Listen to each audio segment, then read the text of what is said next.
ভাইয়া আইসিটি কিচ্ছু পড়ি নাই, কিচ্ছু পারি না, রিভিশন দিতে হবে, কোনো মতে টেস্টটা ক্লিয়ার করে দেন। পঞ্চম অধ্যায় কোন কোন লাইন পড়লে তোমার পরীক্ষায় কমন পড়বেই পড়বে 100%।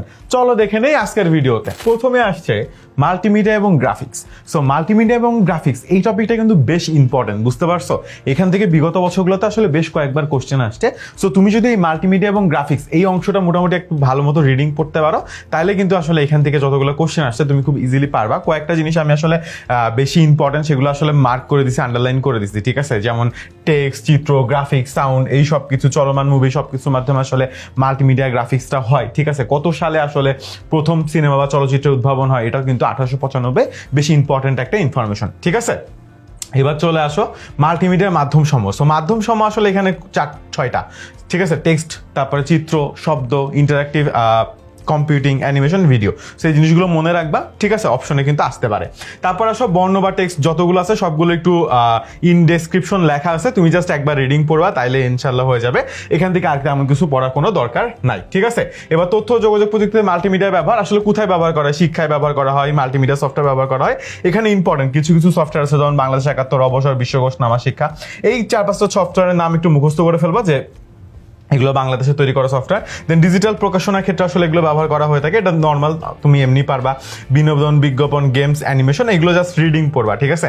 এগুলো মুখস্থ করার কিছু না, জাস্ট একবার করে রিডিং পড়বা, তাইলে কিন্তু হয়ে যাবে। তারপরে আসলে এখানে আসলে ভিআইপি দেওয়া মানে একটু বেশি বেশি ইম্পর্টেন্ট, ঠিক আছে? সো এই অংশটা একটু রিডিং পড়ে ফেলবা, মুখস্থ করবা এই অংশটুকু, এবং লাস্টের যে প্যারাটা আছে না, এই প্যারাটা জাস্ট একবার রিডিং পড়বে, এটা মুখস্থ করতে হবে না, ঠিক আছে?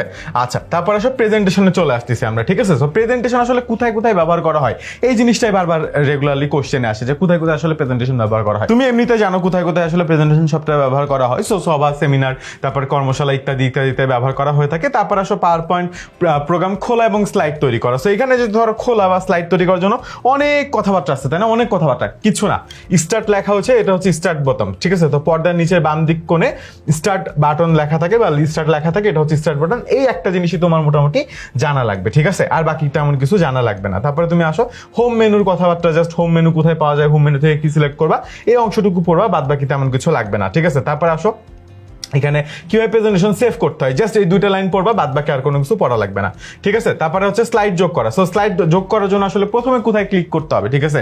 নিউ স্লাইডে জাস্ট বা কন্ট্রোল বোতাম ক্লিক করে টিপবা, এটা জাস্ট পড়লেই হবে, বাদ বাকি আর কোনো কিছু তোমার পড়া কিন্তু লাগতেছে না, ঠিক আছে?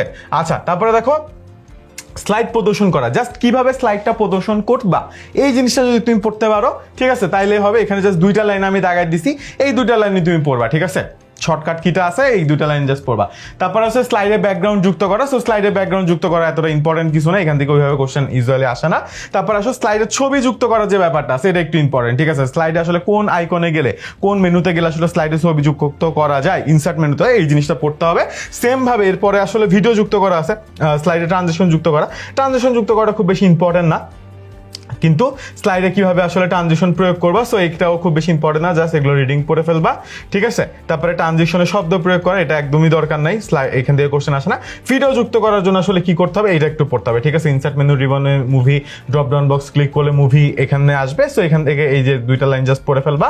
তারপরে আমরা নিচের দিকে চলে যাই আবার গ্রাফিক্স। ওকে, সো গ্রাফিক্স বেশি ইম্পর্টেন্ট। গ্রাফিক্স আসলে কি কি কাজে ব্যবহার করা হয়, এই জিনিসটা আসলে বারবার বিভিন্ন সময় আসে, অনেক সময়, ঠিক আছে? কি কাজে তুমি গ্রাফিক্সগুলো ব্যবহার করতে পারো, সো এই জিনিসটা অবশ্যই পড়তে হবে। কম্পিউটার ছবি সম্পাদনের জন্য অনেক রকমের প্রোগ্রাম রয়েছে, প্রোগ্রামগুলোর নামটা অবশ্যই পড়বা, এবং অ্যাডোবি ফটোশপের নামটা এখানে আছে। সো অ্যাডোবি ফটোশপ ব্যবহার করা হয়ে থাকে। এবার হচ্ছে ফটোশপ প্রোগ্রাম খোলার জন্য কি করতে হবে, 2টা লাইন পড়ে ফেলবা। ফটোশপ প্রোগ্রামে নতুন ফাইল যুক্ত করতে গেলে কি করতে হবে, এটা জাস্ট পড়বা, যে কিভাবে নতুন ফাইল যুক্ত করা যায়। তারপর বাদ বাকি তেমন কিছু পড়ার দরকার নেই। এইখানে ভেরি ইম্পর্টেন্ট কয়েকটা লাইন আমি দাগাই দিছি, ঠিক আছে? সো এখানে বিভিন্ন সাইজ টাইজ আছে আর কি। সো এইখানে যে কটা লাইন আমি দাগাই দিছি ভেরি ইম্পর্টেন্ট লেখা আছে। সো যে কটা লাইন আসলে দাগাই দিছি, এই প্রত্যেকটা লাইন আসলে খুবই ইম্পর্টেন্ট, এখান থেকে বেসিক্যালি অনেক বেশি কোশ্চেন আসে। সো তারপর আবার নিচে থেকে আবার পড়ার দরকার নেই, ঠিক আছে? জাস্ট যেগুলো দাগাই দিছি ওগুলো পড়লেই হবে। তারপরে সব বাদ বাদ বাদ। আচ্ছা, তো দেখো ফটোশপ টুলবারে কত প্রকারের আসলে টুল আছে, এটা খুব ইম্পর্টেন্ট, যে 69 রকমের টুল আছে, এটা ইম্পর্টেন্ট, বাদ বাকি নিচেগুলো পড়া লাগবে না। তারপরে আবার নিচে চলে আসো, সিলেকশন টুল ও মুভ টুল পরিচিতি। সো 3টা সিলেকশন টুল ও একটা মুভ টুল আছে, এই ইনফরমেশনটুকু জানা লাগবে, বাদ বাকি আর কোনো কিছু পড়ার দরকার নেই। তারপরে শিফট বাটনে ক্লিক করলে কিভাবে কি হবে সেটা পড়ে ফেলবা। সিলেকশন স্থানান্তর করা, এখানে তেমন কিছু পড়ার দরকার নাই। ঠিক আছে। তারপরে এখানে জাস্ট কিবোর্ডের কোন বাটন ক্লিক করলে আসলে রিপ্লেস হবে সেটা দেওয়া আছে। এখানে জাস্ট এই যে এতগুলো পয়েন্ট দেখতেছে, এই পয়েন্টগুলোর মধ্যে জাস্ট 3টা পয়েন্ট পড়বা। এই যে 3টা পয়েন্ট আমি দাগাই দিছি, তার বাদ আসলে অন্য কোনো পয়েন্ট তোমার পড়ার দরকার নাই। তারপরে আসো, সেটা হচ্ছে ল্যান্ড টুল আর পড়ার দরকার নাই, এগুলো পড়ার দরকার নেই। আচ্ছা, সিলেকশন বা ভাষামন কি এটা একটু পড়তে হবে। এডিট মেনুর ফাইল কমান্ড দিলে কি হবে এটা পড়তে হবে, ঠিক আছে। তারপরে ডায়লগ বক্সের এটা পড়তে হবে এবং ফাইনালি সিলেকশন অপশনের প্যালেটও এটা পড়তে হবে। তারপরে স্ট্রোকের ক্ষেত্রে প্রতি ঘরে 1 থেকে 16টা পর্যন্ত সংখ্যক টাইপ করা যায়, সেটা পড়ে ফেলবা। তারপরে ফাইলটা কীভাবে সেভ করতে হয় এটা একটু মনে রাখবা, যে অ্যাডোবিতে আসলে সেভ করাটা কীভাবে করতে হয় এটাও ইম্পর্টেন্ট। দেন লেয়ারের জাস্ট 2টা লাইন পড়ে ফেলতে হবে। তারপর আর আপাতত তেমন কিছু পড়া লাগবে না। এবার আমরা আসি নতুন করে লেয়ার যুক্ত করা। ওকে, সো নতুন করে লেয়ার যুক্ত করার মধ্যে জাস্ট একবার রিডিং পড়ে ফেলবা, ঠিক আছে। এগুলো জাস্ট একবার রিডিং পড়বা, একবার রিডিং পড়ে ফেললে এগুলো হয়ে যাবে। এগুলো জাস্ট একবার রিডিং পড়ে ফেলবা, ঠিক আছে। এগুলো জাস্ট একবার রিডিং পড়ে ফেলবা, এগুলো জাস্ট একবার করে রিডিং পড়ে ফেলবা, ঠিক আছে। এগুলো জাস্ট রিডিং পড়ে ফেলবা, তাইলেই হবে, ঠিক আছে। এগুলো জাস্ট রিডিং পড়বা, তাইলেই হবে ইনশাল্লাহ। এখান থেকে এগুলো মুখস্থ করার কোনো দরকার নাই। টেক্সটের লেয়ার তৈরি থেকে আসলে আসে না ওইভাবে কোশ্চেন কখনো, ঠিক আছে। সো এগুলো জাস্ট রিডিং পড়ে ফেলবা, জাস্ট একবার করে রিডিং পড়বা, বাট মুখস্থ করতে হবে না কোনো কিছু, ঠিক আছে। জাস্ট যে লাইনগুলো আসলে দাগায় দিছি না, মার্ক করে দিছি, সেগুলো একাধিক লেয়ার একীভূত করতে হয় কীভাবে এটাও জাস্ট মুখস্থ করার দরকার নাই। জাস্ট একবার রিডিং পড়ে রাখবো, মনে থাকলে থাকছে, মনে না থাকলে নাই, ঠিক আছে। ওকে, সো ক্রপ করা, ক্রপিং টুল এগুলো লাগবে না খুব বেশি একটা, এগুলো জাস্ট আমরা জাস্ট বাদ দিয়ে দিতে পারি, কোনো সমস্যা নেই। ইরেজ টুল কীভাবে ব্যবহার করতে হয় এটা একটু পড়বা, ঠিক আছে, এটা একটু ইম্পর্টেন্ট। ইরেজ টুল কীভাবে ব্যবহার করতে হয়, তারপরে গ্রেডিয়েন্ট টুলের সাহায্যে ব্লেড তৈরি করা এটা পড়তে হবে। তারপরে আমরা আবার নিচে যাই, এগুলো পড়া লাগবে না, এগুলো পড়া লাগবে না, এগুলো আমাদের পড়া লাগবে না, ঠিক আছে। এগুলো খুব বেশি একটা পড়া লাগবে না, ঠিক আছে। আচ্ছা, তারপরে ইলাস্ট্রেটরের কাজ আছে, ইন জেনারেল ইলাস্ট্রেটর দিয়ে আসলে কি কি কাজ করা যায় সেটা একটু ইম্পর্টেন্ট, ঠিক আছে। ইলাস্ট্রেটর দিয়ে আসলে কি কি কাজ করতে হয় বা কি কি কাজ আসলে ইলাস্ট্রেটর দিয়ে করা যায় এটা মোটামুটি একটু ইম্পর্টেন্ট। সো ইলাস্ট্রেটর দিয়ে কি কি কাজ করা যায় এটা তুমি জাস্ট একবার রিডিং পড়ে ফেলবা, ঠিক আছে। আচ্ছা, ইলাস্ট্রেটরের প্রোগ্রাম খোলা, এগেন প্রোগ্রাম খোলাটা অলওয়েজ ইম্পর্টেন্ট, ঠিক আছে। সবসময় মনে রাখবা প্রোগ্রাম খোলা, প্রোগ্রাম সেভ করা, এই জিনিসগুলা অনেক বেশি কি ইম্পর্টেন্ট, ঠিক আছে। তারপরে ইনসার্ট করা, যে কোনো কিছু যেমন ছবি হইতে পারে, সেটা ভিডিও হইতে পারে, ইনসার্ট করাটাও আবার ইম্পর্টেন্ট, ঠিক আছে। তারপরে বাকি আর কিছু পড়ার দরকার নেই। আর 8GB এবং এগুলো সম্পর্কে আমরা আগেই দাগায় রাখছি, সো এগুলো সম্পর্কে যেহেতু আগে দাগায় রাখছি সেগুলো আগে থেকে পড়লেই হবে, আগে থেকে তুমি পড়ে ফেলবা, সেগুলো এখান থেকে আবার নতুন করে পড়ার কিছু নাই।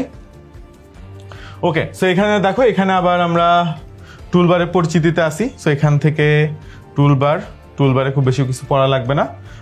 টুলবক্স, এখান থেকেও তেমন কিছু পড়ার দরকার নাই আমাদের। এবার আমরা চলে আসি অবজেক্টে রং প্রয়োগ করা। সো রং প্রয়োগ করার মধ্যে আসলে আমাদের জাস্ট একবার রিডিং পড়ে ফেলবো, আমরা রিডিং পড়ে ফেললেই হবে, ঠিক আছে। এগুলো মুখস্থ করার দরকার। এখন অনেকে বলতে পারে ভাই রিডিং পড়লে তো মনে থাকবে না, মনে না থাকলে অসুবিধা নেই, ঠিক আছে। যতটুকু আসলে মনে রাখা লাগবে ততটুকু আমরা অলরেডি তোমাদেরকে দাগায় দিচ্ছি, বা দাগায় যেগুলো দিচ্ছি সেগুলো করলে হবে। অবজেক্ট তৈরি করাটা এটা একটু ইম্পর্টেন্ট, যে কিভাবে আসলে অবজেক্ট তৈরি করতে হয়। সো এটা একটু মনে রাখবা যে কিভাবে আসলে অবজেক্টটা তৈরি করতে হয়। আচ্ছা, অবজেক্ট তৈরি করা এটা একটু ইম্পর্টেন্ট, সো একটু মনে রাখবা যে কিভাবে আসলে অবজেক্ট তৈরি করতে হয়, ঠিক আছে। আচ্ছা,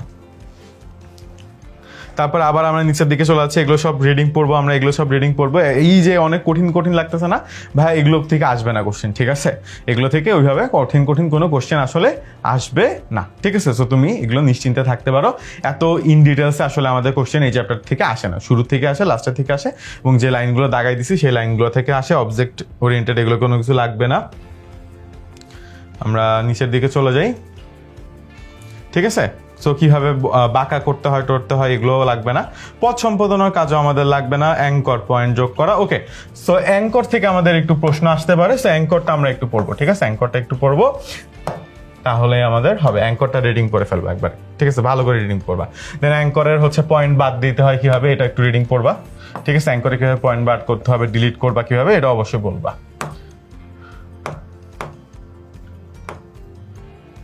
ওকে। তারপর আমরা নিচের দিকে চলে আসি, লেখালেখির কাজ, পয়েন্ট কিভাবে করতে হয় অবশ্যই আমাদেরকে পড়তে হবে। লেখা সম্পাদনার ক্ষেত্রে আমরা লেখা সম্পাদনটা হালকা একটু পড়বো, যে লেখা কিভাবে আসলে সম্পাদন করতে হয় বা কোথা থেকে সম্পাদন করতে হয়। অক্ষর মোছা, অক্ষর ছোট বড় করা এগুলো আমাদের লাগবে না। তারপর হচ্ছে অক্ষরকে খাড়াখাড়ি বা পাশাপাশি ছোট বড় করা এগুলো আমাদের লাগবে না, ঠিক আছে। আচ্ছা, বেজলাইন, শিফট এগুলো আমাদের লাগবে না। লিডিং এগুলো আমাদের লাগবে না, এগুলো আমাদের লাগবে না। পথে টাইপ করা লাগবে না, ঠিক আছে? আচ্ছা, এগুলো যা যা দেখতেছো এগুলো জাস্ট একবার রিডিং করে রাখবো, বাট এগুলো কিন্তু তোমার এমসিকিউতে অতটা ইম্পর্টেন্ট না। ঠিক আছে? যতটা কঠিন মনে হচ্ছে এতটা কঠিন না, কারণ এতটা কঠিন আসে না। এবং অবশ্যই অনুশীলনের যে প্রশ্নগুলো আছে ওই অনুশীলনী প্রশ্নগুলো প্র্যাকটিস করে ফেলো। অনুশীলনী প্রশ্নগুলো প্র্যাকটিস করলে ইনশাল্লাহ আরো ভালো হবে। ঠিক আছে?